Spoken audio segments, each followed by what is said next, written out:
Gudo was the emperor's teacher of his time. Nevertheless, he used to travel alone as a wandering mendicant.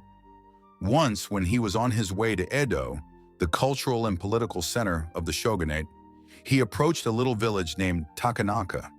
It was evening and a heavy rain was falling. Gudo was thoroughly wet. His straw sandals were in pieces. At a farmhouse near the village, he noticed 4 or 5 pairs of sandals in the window and decided to buy some dry ones. The woman who offered him the sandals, seeing how wet he was, invited him in to remain for the night at her home. Gudo accepted, thanking her. He entered and recited a sutra before the family shrine. He then was introduced to the woman's mother and to her children. Observing that the entire family was depressed, Gudo asked what was wrong. "My husband is a gambler and a drunkard," the housewife told him. "When he happens to win, he drinks and becomes abusive. When he loses, he borrows money from others. Sometimes when he becomes thoroughly drunk, he does not come home at all. What can I do?" "I will help him," said Gudo. "Here is some money. Get me a gallon of fine wine and something good to eat. Then you may retire. I will meditate before the shrine." When the man of the house returned about midnight, quite drunk, he bellowed, "Hey, wife, I am home. Have you something for me to eat?" "I have something for you," said Gudo. "I happened to get caught in the rain, and your wife kindly asked me to remain here for the night. In return, I have bought some wine and fish, so you might as well have them." The man was delighted. He drank the wine at once and laid himself down on the floor. Gudo sat in meditation beside him. In the morning when the husband awoke, he had forgotten about the previous night. "Who are you? Where do you come from?"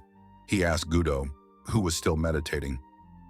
"I am Gudo of Kyoto, and I am going on to Edo," replied the Zen master.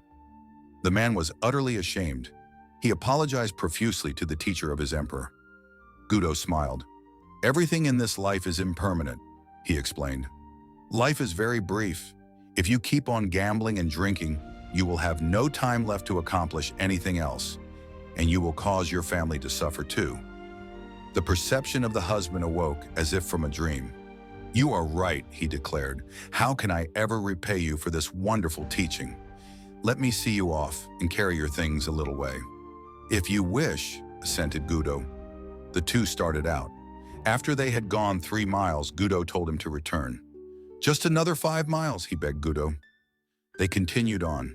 "You may return now," suggested Gudo. "After another 10 miles, the man replied. "Return now," said Gudo, when the 10 miles had passed. "I am going to follow you all the rest of my life," declared the man. Modern Zen teachers in Japan spring from the lineage of a famous master who was the successor of Gudo. His name was Mai-Nan, the man who never turned back. The Zen master Hakuin was praised by his neighbors as one living a pure life. A beautiful Japanese girl whose parents owned a food store lived near him. Suddenly, without any warning, her parents discovered she was with the child. This made her parents very angry. She would not confess who the man was, but after much harassment, at last named Hakuin. In great anger, the parents went to the master. "Is that so?" was all he would say. After the child was born, it was brought to Hakuin. By this time, he had lost his reputation, which did not trouble him, but he took very good care of the child. He obtained milk from his neighbors and everything else the little one needed. A year later, the girl mother could no longer stand it. She told her parents the truth, that the real father of the child was a young man who worked in the fish market. The mother and father of the girl at once went to Hakuin to ask his forgiveness, to apologize at length, and to get the child back again. Hakuin was willing. In yielding the child, all he said was, "Is that so?" Obedience. The Master Bankei's talks were attended not only by Zen students, but by persons of all ranks and sects. He never quoted sutras nor indulged in scholastic dissertations.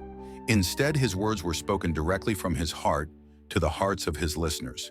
His large audience angered a priest of the Nichiren sect because the adherents had left to hear about Zen. The self-centered Nichiren priest came to the temple, determined to debate with Bankei. "Hey, Zen teacher," he called out. "Wait a minute. Whoever respects you will obey what you say, but a man like myself does not respect you? Can you make me obey you?" "Come up beside me and I will show you," said Bankei. Proudly, the priest pushed his way through the crowd to the teacher. Bankei smiled. "Come over to my left side." The priest obeyed. "No," said Bankei. We may talk better if you are on the right side. Step over here. The priest proudly stepped over to the right. You see, observed Benkei, you are obeying me and I think you are a very gentle person. Now sit down and listen.